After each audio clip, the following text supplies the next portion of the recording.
네, 북한의 포사격 도발로 연평도 등 서해 북단 지역 주민들 한때 불안한 시간을 보냈지만 오늘은 정상적으로 조업에 나서는 등 일상을 되찾아가고 있습니다. 하지만 주민들의 마음속에는 불안감과 긴장감이 여전합니다.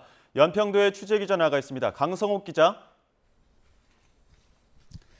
네, 서해 최북단 연평도 평화전망대에 나와 있습니다. 네, 연평도 주민들 12년 전이죠. 북한의 포격 도발로 큰 피해를 봤기 때문에 이번 북한의 포 사격에도 상당히 놀랐을 것 같습니다. 지금은 어떻습니까? 네, 그렇습니다. 연평도 주민들 이번에도 놀란 가슴을 쓸어내렸습니다.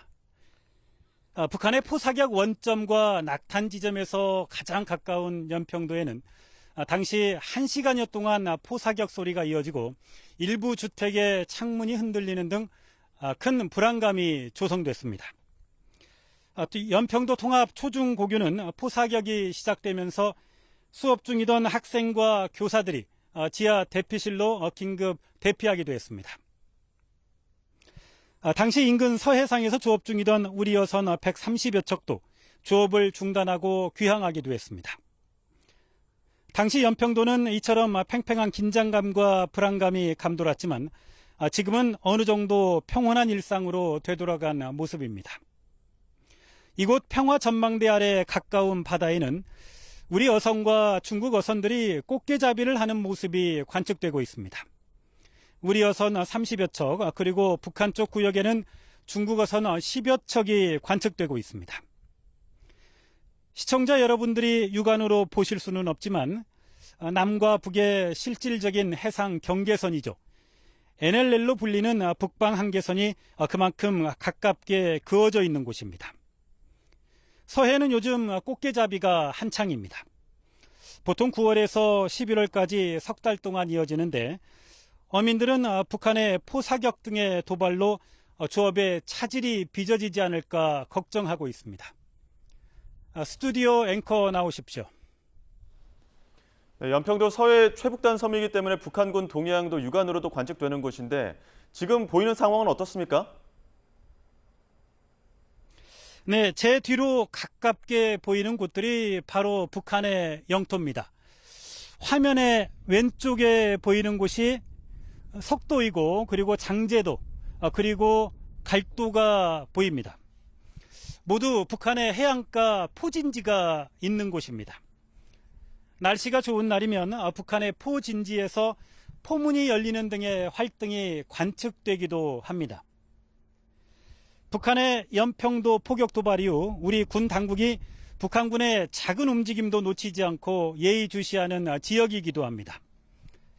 오늘 제가 방송 직전에 직접 이곳에 설치된 망원경으로 살펴봤는데 북한군 포진지의 포문은 전혀 열리지 않았고 특별한 움직임도 관측되지 않았습니다. 이곳 현지에 주둔 중인 우리 군 당국은 군사 기밀이기 때문에 북한군의 포문 개방 등의 사실을 확인해 줄 수 없다고 말했습니다.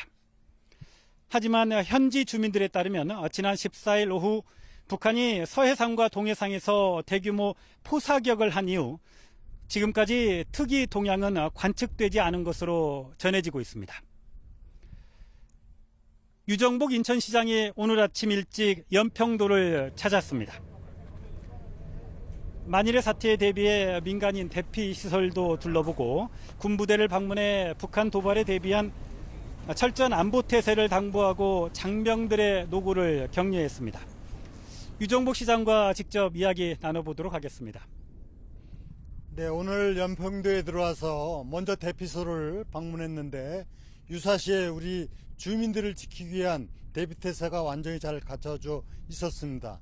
또 군 부대를 방문해서 우리 군 장병들이 아주 높은 사기 속에서 완벽한 방위태세를 잘 이루고 있음을 알게 되고 또 든든하게 생각합니다. 지역방위협의 의장으로서 저는 앞으로 이런 지역 방위태세뿐만이 아니라 지역 주민들의 그 정주 생활 여건 개선에도 획기적으로 개선시켜 나가도록 하겠습니다. 네, 말씀 감사합니다. 연평도 주민들은 평온한 일상으로 되돌아갔지만 우리 군과 행정당국은 만일의 상황에 대비해 방위태세를 강화하고 민간인 대피 시설의 설비 등을 점검하는 등 긴장의 끈을 놓지 않고 있습니다. 지금까지 서해 최북단 연평도 평화전망대에서 YTN 강성욱입니다.